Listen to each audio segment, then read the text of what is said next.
adulthood before I realized that I was an American. I was born in America and have lived here all my life. But somehow it never occurred to me that being a citizen of the United States meant that I was an American. Americans were people who ate bland, plain food. Me? I was Italian. For me, as I'm sure for most second-generation Italian-American kids who grew up in the 50s and 60s, there was a definite distinction drawn between us and them. We were Italians. Everybody else, the Irish, Germans, Polish, Jewish, they were the Americanas. There was no animosity involved in this distinction, no prejudice, no hard feelings. Just, well, they were not like us. Our ways were different. Americans went to the supermarket to buy their food. What a waste. It was their loss. They never enjoyed the pleasure of a fresh, crisp loaf of Italian bread in the morning, or climbing on the back of a peddler's truck and getting something to taste for free. We had the bread man, the fruit man, the vegetable man, the fish man, who all came around our neighborhood. The Americanas didn't have peddlers in their neighborhoods. And when it came to the holidays, the American kids ate ham, turkey, Brussels sprouts, and stuffing. We Italians followed the American traditions, but added antipasto, stuffed artichokes, roasted peppers, stuffed mushrooms, lasagna, manicotti, ziti, and whatever else our parents thought was appropriate for the holiday. All of this was done in great abundance in case someone dropped in.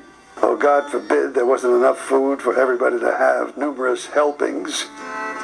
And on holidays, we feasted from 12 noon to at least 4 or 5 in the evening. The men sat at the table, and the women served the food. On the floor next to the table was a gallon of red wine.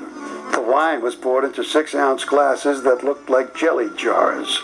After dinner came an assortment of fruits and nuts and homemade baked goods. Italians truly loved to romance food. Of course, Sunday was truly the big day of the week.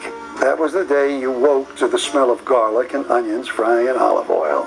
On Sunday, we always ate macaroni and gravy.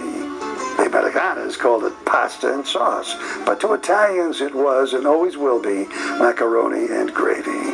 On Sunday, you went to Mass early in the morning, and you couldn't eat before Mass because you had to receive communion. But after church, we always stopped at Grandma's house to have coffee and biscotta. When we left Grandma's house, we stopped at the bakery for fresh Italian bread. Somehow, by the time we got home, the end of the bread was always missing. When you got home, there were meatballs frying in the oil. Nothing tastes better than fried meatballs and crisp Italian bread dipped into a pot of gravy. There was another big difference between us and the Americanas. We had gardens. Not just flower gardens, but gardens where we grew tomatoes, basil, peppers, arugula, squash, and more tomatoes. Of course, our gardens thrived as they did because we had something else our American friends didn't have. We had grandmas. It's not that they didn't have grandmothers. It's just that their grandmothers didn't live in the same house, or on the same block, or in the same neighborhood. They visited their grandmothers. We lived with ours. And God forbid you didn't check in with Grandma at least once a day. I can still remember Grandma telling us about when she came to America on the boat, and how life was when they first arrived, and what it took to raise 4 boys and 4 girls in a small apartment. Of course, she told us all of this in her own version of Italian English, which we all learned to understand quite well. When my grandparents saved enough money, and no one could figure out how they did it, they bought a house.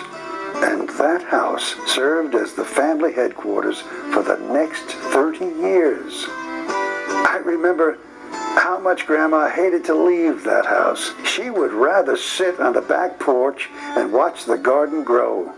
But when she did leave for a special occasion, she would return home as quickly as possible because she said nobody was watching the house. I also remember the holidays when the whole family would gather at Grandma's house. There were tables full of food, homemade wine, raviolis, and music. Women in the kitchen with their holiday aprons on. Men in the living room and kids everywhere. I must have 1,000 cousins, first cousins, second cousins, and some who aren't even related, but it didn't matter. My grandma would sit in the middle of all of this and smile, her dark eyes twinkling, surveying her domain. She was proud of her family and how well her children had done. Her sons all had good jobs, and her daughters all married hard-working men who were good providers. And everyone knew respect. She had achieved her goal in coming to America, and now her children and her grandchildren were achieving their goals in this great country because they were Americans. When my grandmother died at a ripe old age, things began to change. Family gatherings were fewer, and something seemed to be missing. Although, when the family did get together, I always had the feeling that Grandma was there. These days, we mostly see each other at weddings and wakes. Lots of other things have changed, too. The front door on the old house where Grandma lived is now covered by a wrought iron gate. The gardens are gone. The wine cellar is empty.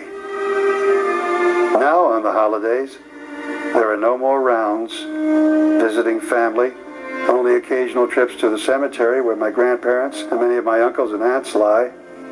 The holidays have changed, too. The great quantity of food we once consumed without any ill effects is supposedly no good for us anymore. Too much starch, too much sugar, too much cholesterol, too many calories. Nobody bakes. Everybody is too busy, and it's easier to get it at the store.